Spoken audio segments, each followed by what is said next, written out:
Olá, eu sou o Thales, esse é o Ginecologicamente Falando, podcast do Departamento de Ginecologia e Obstetrícia da Universidade Federal de Pelotas.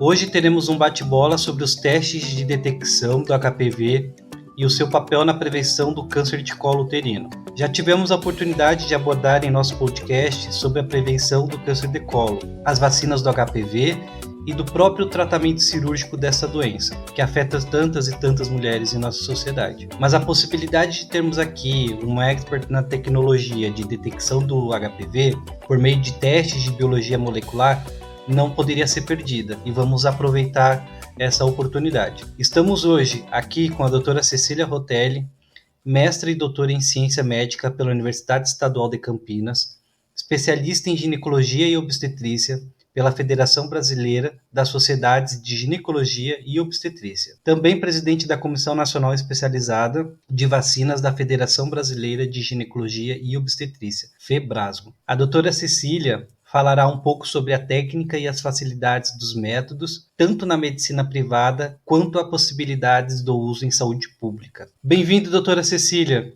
Obrigado pela oportunidade que a senhora nos deu de conversar um pouco com a senhora sobre esse assunto tão importante que é a prevenção do câncer de colo uterino.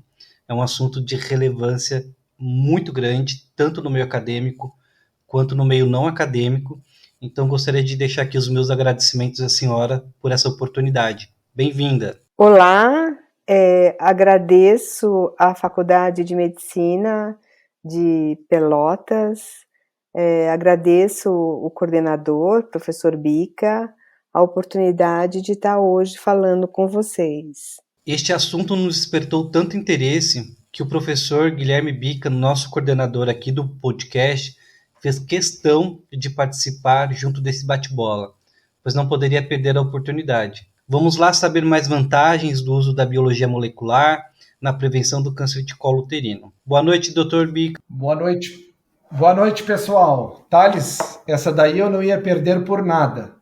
Primeiro, eu gostaria de agradecer imensamente a presença da professora Cecília. Muito obrigado por nos agraciar com o seu conhecimento no dia de hoje. Quem me conhece sabe que tem uma dedicação de toda a vida na prevenção e tratamento do câncer de colo de útero. Tudo que nós pudermos fazer para minimizar o efeito desta doença em nossas mulheres deve ser feito e eu quero estar participando. Então, vamos saber um pouquinho mais a respeito disso tudo. Joia. Então, para começar, professor, fiquei curioso em saber o porquê tanto interesse do senhor em estar participando desse episódio do Ginecologicamente Falando, junto da doutora Cecília, e aproveitando a oportunidade, gostaria de pedir ao senhor que faça um traçado sobre o panorama histórico da prevenção do câncer de colo uterino, até chegarmos na utilização da biologia molecular para o diagnóstico da HPV. Perfeito. Eu acho que é bem interessante a gente trocar uma ideia a respeito disso.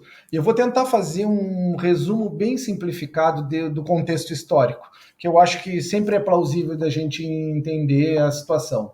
Tu sabe, Thales, que o câncer de colo de útero, ele preocupa os médicos desde as últimas décadas do século XIX. Naquele momento, começaram a aparecer alguns artigos científicos a respeito da doença em si, sendo que não existiam qualquer tipo de prevenção. Simplesmente se engatinhavam em tratamentos cirúrgicos radicais e altamente mutilantes, que eram, na real, paliativos e muitas vezes quase tão letais quanto a própria doença. Essa ausência de prevenção, ela se estendeu até o redor dos anos de 1940.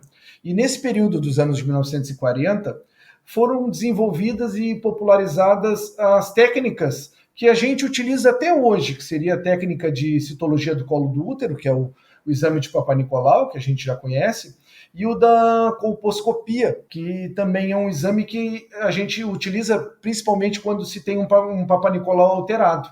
Esse da colposcopia, inclusive, ele é mais antigo, de 1923. Então, assim, pasmem, né, que a gente ainda utiliza para o diagnóstico e toda essa investigação e a prevenção do câncer de colo de útero, exames que já têm 80 anos de execução, que é o que a gente usa. E que mesmo antigos, esses testes possibilitaram e possibilitam que sejam descobertas as alterações ou neoplasias intraepiteliais, né, que precedem o câncer do colo e que são tratáveis de forma localizada e curativa, sem maiores sequelas às pacientes, que é o que a gente quer em termos de patologia cervical. Lógico, para que tudo isso chegasse à saúde pública e à população em geral, não foi em 1940 que aconteceu, né?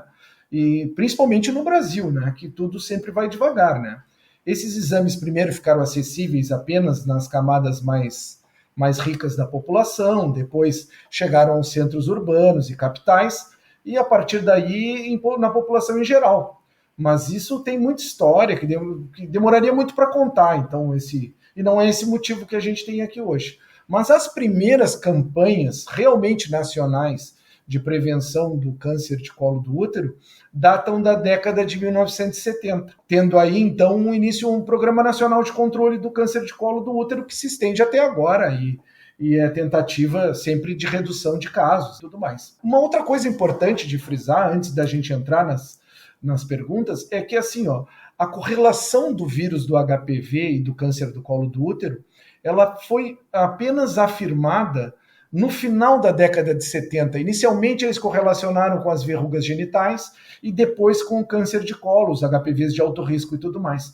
E aí esse conhecimento, ele proporcionou que com o passar do tempo fosse tanto disponível pensar nas vacinas, na vacina do HPV, para esse patógeno, e também nos testes diagnósticos, que é o motivo da nossa conversa. Então, a vacina que seria disponível para nossos adolescentes, meninos e meninas e para mulheres, tanto na rede pública quanto privada, e que ainda temos dificuldade na sua utilização, porque tem uma baixa procura, a despeito da gente ser um país com cultura vacinal bem instituída. E os testes de diagnóstico de HPV, então, que é o motivo do nosso podcast de hoje, né?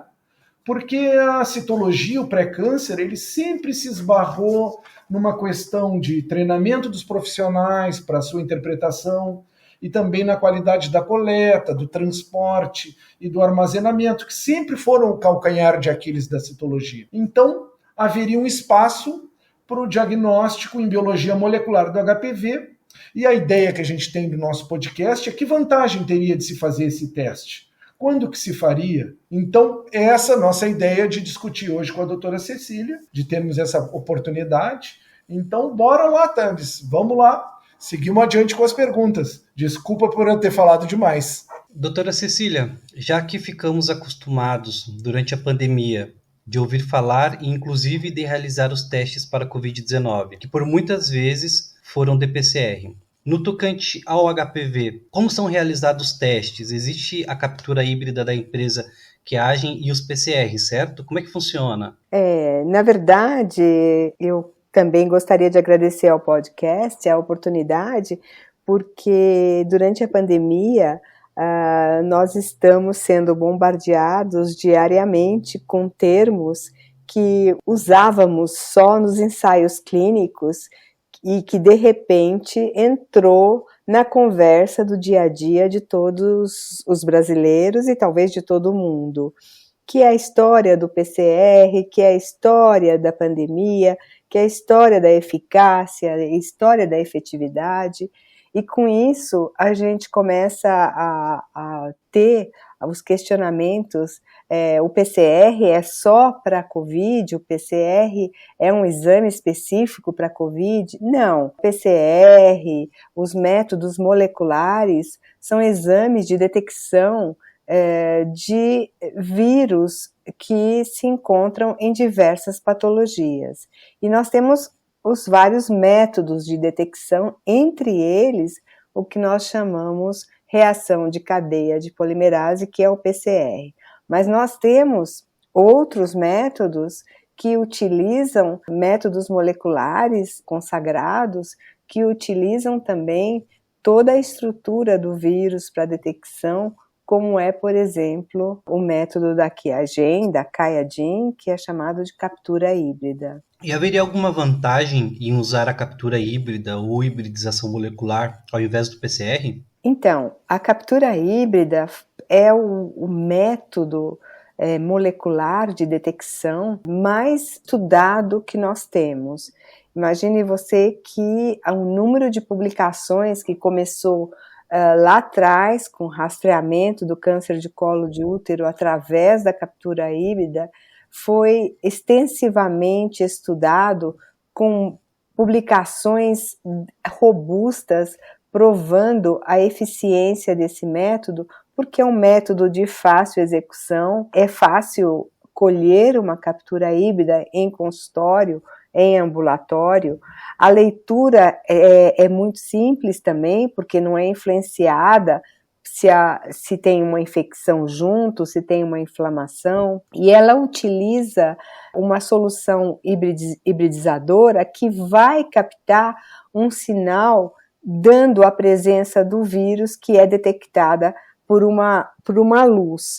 Então, ela usa sondas específicas que são marcadas com luz e que revelam com essa luminosidade, essa quimioluminescência, a presença ou não do vírus, no caso que nós estudamos do HPV. Mas em qualquer outra virose é possível usar um método e até também em doenças bacterianas. Uma das características da captura híbrida é a de colocar o resultado como positivo para uma família de HPVs, como de alto risco ou baixo risco. Além de fornecer um resultado quantitativo em relação às cópias virais, isso teria alguma implicação na prática, doutora Cecília? Olha, tem sim, porque nós sabemos que a infecção por HPV é uma infecção que a maioria dos casos de HPV de alto risco são os tipos principais, que é o 16 e o 18. Mas, dentre os tipos, nós temos aproximadamente 14 subtipos que também são de alto risco para o desenvolvimento do câncer e que podem estar incluídos aí nessas sondas que são colocadas. É importante ressaltar que o uso da captura híbrida, e nós usamos já há muito tempo, desde os tempos da minha pós-graduação na Unicamp, a gente já começou a fazer trabalho com captura híbrida. O importante é a diferenciação dela de um exame de PCR é que ela vai usar todo o genoma do vírus a ser estudado.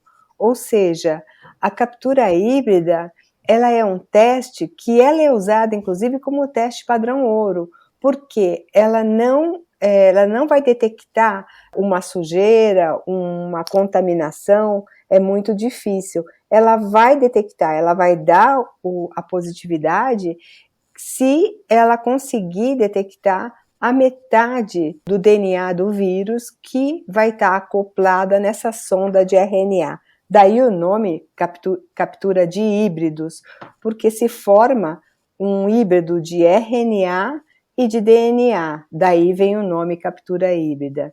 Então, isso é muito importante nas lesões em que existe já quase uma invasão, por exemplo, nas lesões de NIC3 ou câncer, aonde já existe às vezes um processo de deleção do genoma viral e os outros métodos não conseguem detectar, porque, por exemplo, o PCR, você vai colocar só um pedaço da cadeia desse DNA. Não sei se foi clara. Foi sim, doutora Cecília. Aproveitando a resposta da senhora, eu gostaria de saber como é realizada a coleta do teste de captura híbrida nas pacientes. Hoje, nós já sabemos, e nós passamos isso para os alunos, que esse teste de captura de híbridos de HPV, que é utilizada para rastreamento de câncer de colo uterino, tem valor o teste que vai detectar os HPVs denominados oncogênicos, ou seja, de alto risco, que são responsáveis pelos casos de câncer de colo. Então, esse, no caso, é realizado através de uma escova, de uma escovagem da junção escamo-colunar do colo do útero. É importante que fale que se antigamente havia aquela necessidade de procurar HPV no colo, na vagina, na vulva, não. Hoje a gente sabe que se tem HPV no trato genital, ele contamina tudo. O HPV não está localizado somente num sítio. ele se contamina, ele se espalha. Então, a detecção é feita com uma escova, com coleta com o profissional, que vai colocar num tubo que, no temperatura ambiente, é enviada para o laboratório. Uma grande vantagem da captura híbrida, que nós estamos começando a usar, é o sistema de autocoleta. Ou seja, a própria mulher consegue, coletando o conteúdo vaginal, ela consegue detectar a presença do vírus e enviar esse material para o laboratório sem necessidade de exame ou de uma ação de um profissional. E existe a possibilidade ou indicação de coleta do teste do HPV em outras situações ou locais que não o colo uterino, a exemplo da laringe, reto ou pênis? E sim, existe. Você tem essa possibilidade e hoje a gente sabe que temos vários estudos em cabeça e pescoço, laringe, aonde a gente consegue sim detectar o material e detectar a infecção em teste, né? E como é que faz a interpretação dos resultados dos testes de HPV? A presença de baixa quantidade de cópias virais, mesmo sendo positivo, teria algum significado diferente na interpretação? Hoje a gente não tem dado, principalmente na parte do trato genital inferior, nós não damos valor a esse quantitativo que no passado era a carga viral, que era associada, quanto maior carga, maior a possibilidade, maior o risco de desenvolvimento do câncer de colo, porque essa carga viral ela é extremamente variável e depende muito de fatores locais, hormonais, depende de condições de coleta. Então, essa carga viral hoje ela não é valorizada. Dr. Bica, o que seria um coteste? O coteste. O coteste é o seguinte, Thales, é quando se realiza, além do teste de HPV, de captura híbrida, o teste de citopatológico juntos. Ele aproveitaria o mesmo tubete de coleta e faria um teste de citologia líquida e o teste de pesquisa do DNA do HPV no mesmo procedimento. Então, com o mesmo, não precisaria se coletar uma lâmina, iria aquele tubete para ser analisado. E esse teste de citologia líquida adicionado ao teste de HPV, ele teria como vantagens uma maior segurança, uma maior sensibilidade quanto aos valores preditivos negativos também, e um resultado em laudo único. Dr. Bica, é verdade que o ideal da realização do teste de DNA HPV seria após a idade de 30 anos? Se sim, se é verdade, qual seria a razão para essa idade? É interessante que o teste de HPV seja feito a partir dessa idade. Por que a gente realizaria esse teste a partir dos 30 anos em screening, tá? Nós estamos falando em screening, tá? Em separando pacientes na população.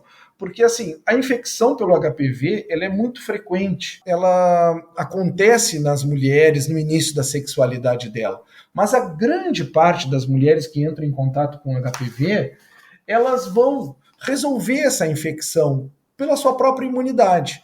Então, elas vão ter uma capacidade imunológica de resolver a infecção e vão ficar sem o HPV. Então, assim, a gente fazendo acima dos 30 anos, a gente consegue saber aquelas mulheres que não conseguiram lidar com a sua infecção do HPV, não conseguiram resolver a infecção pela sua própria resposta imunológica, quer seja porque elas eram mais predisponentes do ponto de vista pessoal delas para a infecção pelo HPV, ou quer seja porque tiveram azar de entrar em contato com alguma cepa mais agressiva que conseguiu driblar o sistema imunológico delas.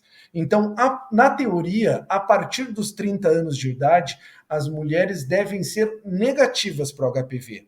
E as mulheres que forem positivas para HPV, elas devem ter intensificado os seus Papa Nicolau, se necessário, realizado algum outro exame complementar. Não quer dizer que elas tenham alteração, mas elas devem ser olhadas de maneira mais, com uma lupa, assim, para serem vistas melhor, né? Não devem ser deixadas, por exemplo, com pré-câncer a cada 3 anos, ou não realizar o pré-câncer. Devem ser, acende uma luz amarela para que elas tenham um cuidado maior com a relação do seu colo do útero. Doutora Cecília, a negatividade na presença de DNA do HPV na paciente poderia implicar na possibilidade de um intervalo maior entre o próximo exame? Os testes de HPV, em especial a captura híbrida, eles têm uma vantagem, têm várias vantagens sobre os métodos de rastreamento tradicionais de prevenção secundária, porque ele tem um que chamamos de valor preditivo negativo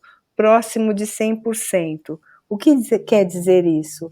Um valor preditivo negativo próximo de 100%, ou 100%, esse quer dizer que se a mulher não tem o HPV de alto risco detectado, essa mulher ela está fora de risco de câncer de colo, pelo menos nos próximos 3 anos.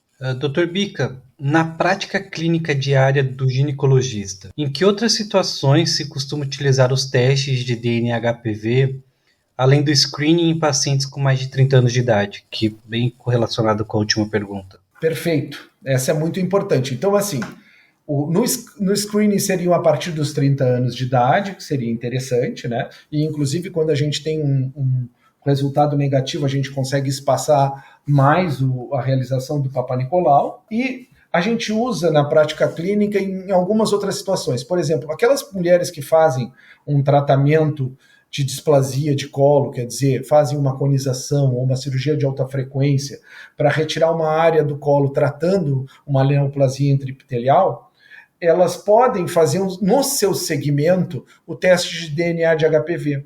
Porque o ideal seria que essas pacientes ficassem negativas a partir do momento que foi retirada a área que estava infectada pelo HPV. Então quer dizer que o nosso raciocínio é o seguinte: a partir do momento que tu faz o tratamento, tu tirou a área na qual o HPV estava atuante, provavelmente ele reduza e desapareça. O próprio processo de tratamento também vai ajudar nessa situação. E se elas persistirem com o HPV positivo, o HPV de alto risco, das famílias de HPV de alto risco, elas devem ser olhadas de maneira diferenciada, terem encurtado seus segmentos, repetir a sua colposcopia, a sua citologia mais frequente, para que possam, caso tenha uma persistência, uma recidiva, ter o seu tratamento instituído com velocidade. A outra situação são nos resultados citológicos duvidosos. Quando a gente tem um resultado citopatológico que não deu alterado, mas deu duvidoso, como a gente chama hoje em dia a atipia de significado indeterminado, que a gente chama ASCAS, ou ASC-H, ou atipia de células glandulares, e também nos casos das colposcopias que são insatisfatórias, que a gente não consegue enxergar alguma alteração e a paciente tem algum pré-câncer ou alterado ou duvidoso, o teste de DNA de HPV entra muito bem nisso, porque quando negativo nos tranquiliza, né? E quando positivo, quando tiver alteração, a gente mais atento fica com essa paciente e dá seguimento na investigação. Doutora Cecília, pode me dizer se existe alguma tentativa de inserção dos testes de DNA HPV na política pública de saúde? Se sim, como é que está o panorama hoje? Essa é uma luta muito antiga, a gente se bate muito nisso e agora com as determinações da Organização Mundial de Saúde da eliminação do câncer de colo, que é uma doença de país pobre, nós da comunidade científica temos lutado muito para a incorporação de testes moleculares de detecção em substituição à citologia convencional que é feita pela baixa sensibilidade da citologia, pela baixa especificidade. Em dezembro de 2019, a Conitec incluiu a citologia líquida no SUS e depois disso começou a pandemia, o que desviou os recursos que seriam para incorporações de novas tecnologias para combate à pandemia, né, e compras das vacinas. Enfim, a gente não vê com esperança a curto prazo a incorporação dessas tecnologias de rastreamento por biologia molecular, que seria o ideal e que nós temos lutado tanto. Então, temos lutado para o aumento das coberturas vacinais na prevenção primária do HPV e a introdução de ferramentas de melhor sensibilidade e especificidade, como as ferramentas de biologia molecular para a detecção de câncer de colo, porque os modelos que a gente tem e que a gente gasta dinheiro, que o governo coloca dinheiro, que é o rastreamento feito pelo Papa Nicolau tradicional, não tem funcionado. E a cada ano a gente vê as previsões de incidência, de morbidade e mortalidade pelo câncer de colo num platô que não desce nunca. Doutor Bica, na rede pública, como a doutora Cecília acabou de falar, não temos acesso aos testes de hibridização. Como que seria a questão desse acesso na rede privada dos testes de DNA HPV, como aqueles da empresa que agem? Na rede privada, praticamente todos os convênios, mediante a solicitação e a justificativa do profissional, eles fazem o teste. Eventualmente, alguns convênios precisam de alguma justificativa por escrito, outros não, mas já é um procedimento que é já de rotina na privada. Na pública, que a gente ainda não tem. A doutora acabou de nos comentar a dificuldade que está sendo instituir esse exame, que seria tão interessante que a gente tivesse na rede pública, mas na privada ele já faz parte, já está instituído e bem tranquilo. Então, as pacientes podem realizar tranquilamente. Doutora Cecília, a senhora tem um panorama de me dizer sobre a experiência dos países que já têm instituído os testes de biologia molecular na rotina da prevenção do câncer de colo uterino, e quais são esses países? Então, se a gente olhar, né, o mapa de incidência e mortalidade do câncer de colo de útero, está disponível na internet, né, pelo IAR, que é o Instituto de Controle de Câncer em Lyon, lá na França, a gente percebe que você pode passar uma linha acima do Equador e abaixo do Equador, com exceção da Austrália, aonde a gente tem abaixo do Equador todas as incidências de morbidade, mortalidade por essa doença, que é uma doença detectável, prevenível, né? E principalmente tratável, né? Então a gente não admite mais que uma mulher morra de câncer de colo. E infelizmente, com a pandemia, a gente tem um agravamento desse quadro, principalmente no Brasil, com várias prefeituras que detectaram durante o lockdown a parada dos exames, a parada do rastreamento, e a gente imagina que deve ter represado muitos casos que estariam numa condição ainda de detecção e tratamento e vão chegar daqui a pouco para nós os casos que já poderiam ter sido detectados num grau mais avançado. Então, infelizmente, essa é uma realidade e, assim, a gente tem que lutar para melhorar esse sistema nosso de rastreamento, principalmente para aquelas mulheres que não têm acesso fácil a um sistema de saúde. A gente fala muito das mulheres ribeirinhas da região do Amazonas, aonde lá a incidência e a mortalidade é escandalosamente alta. Mas a gente tem os grandes bolsões das grandes cidades, como aqui em São Paulo, aonde uma mulher, para conseguir um exame de prevenção, ela tem que ir até o posto, agendar, muitas das vezes voltar para o dia da consulta e depois voltar para pegar o resultado, e se tiver alterado ela vai ter que voltar para dar seguimento. Então tudo isso é um tempo que hoje é impossível imaginar para uma mãe de família abandonar filho, abandonar trabalho, abandonar atividades de casa para poder fazer durante um percurso de tempo enorme uma prevenção que pode ser muito simples com um teste só. Doutora Cecília, finalizando aqui a nossa conversa, eu gostaria de saber quais são as considerações da senhora, tanto para as mulheres que estão nos ouvindo, para o público leigo, para os acadêmicos de saúde, no tocante à questão dos testes de DNA HPV. O que a senhora teria a nos dizer, doutora Cecília? Olha, eu queria chamar atenção para 3 pontos. O câncer de colo, ele é silencioso. Então, a mulher não percebe que está doente. Então, ela vai no médico para conseguir o anticoncepcional, para fazer o pré-natal, e depois que ela tem a prole completa, ela não volta mais para fazer os exames de rotina.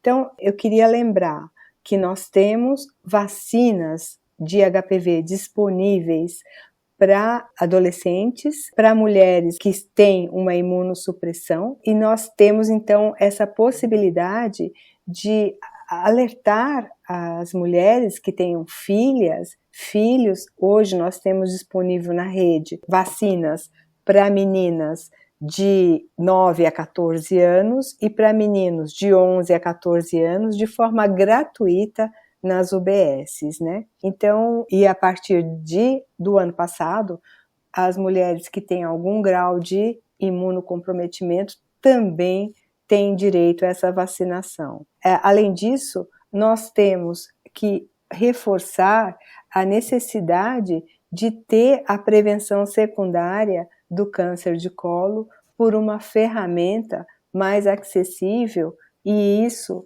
enquanto a gente não tem, temos que lutar para que a mulher, pelo menos, faça o seu Papa Nicolau, pelo menos a cada 3 anos. E uma vez a mulher diagnosticada com alguma lesão, que ela faça o tratamento adequado para não vir a ter essa doença. Dr. Bica, o senhor gostaria também de aproveitar o gancho da doutora Cecília e fazer algum apontamento, deixar algum recado para os nossos ouvintes em relação à prevenção do câncer de colo uterino? Sabe, eu queria agradecer muito a doutora Cecília, porque foi muito gratificante, as palavras dela foram perfeitas. Então ela falou praticamente tudo. Mas tem uma coisa que, inclusive, nós já tínhamos comentado anteriormente, Thales, é assim, ó, nós temos um delay de pacientes sem prevenção por causa da pandemia. As pacientes que estão começando a chegar no consultório privado, eu imagino que na rede pública deve ser muito pior a situação, elas têm os seus últimos preventivos datados de 2019. Então, praticamente 2020, 2021, a gente não teve prevenção privada, porque estava todo mundo em casa, preocupado com o Covid, sem fazer sua prevenção. Então, assim, a gente está tendo na medicina privada uma quantidade de diagnósticos de alteração, de neoplasias de colo e de neoplasias de mama também, nós não estamos falando só de colo, tá? Então, de doenças que são passíveis de ou prevenção, tratamento precoce, no caso do câncer de mama, avançados, porque o pessoal ficou parado no tempo e tinha um motivo de ser. Então, assim, eu suplico para que as pacientes que escutarem esse podcast e também que tiverem conhecidos ou amigas que estão há muito tempo sem fazer prevenção, que façam aquele chamamento dessas pacientes para que elas procurem os serviços de saúde públicos, privados e façam a sua prevenção. A patologia do colo do útero, ela é completamente prevenível com um exame fácil de ser feito, prático, relativamente barato, que é realizado tanto no serviço público quanto no serviço privado. E também é acessível. Lógico, no público pode ser um pouco mais difícil, mas na teoria ele é acessível. Então, assim, todo mundo tem que procurar a sua saúde. Bora lá, gurizada. Não deixem de fazer a sua prevenção. Dr. Bica, doutora Cecília, agradeço aqui imensamente a participação de vocês, a esse tempo que vocês nos proporcionaram, ouvindo sobre um tema tão importante que é a prevenção do câncer de colo uterino, um câncer, uma doença evitável. Ratifico as falas da doutora Cecília, também as do Dr. Bica. Mais uma vez agradeço aos dois. Obrigado a você também, ouvinte, que passou esse tempo aqui conosco, sanando as suas curiosidades a respeito desse tema de câncer de colo. Nos vemos na próxima terça-feira. Muito obrigado. Até mais, pessoal. Boa noite, doutora. Boa noite, Dr. Bica. Boa noite, pessoal.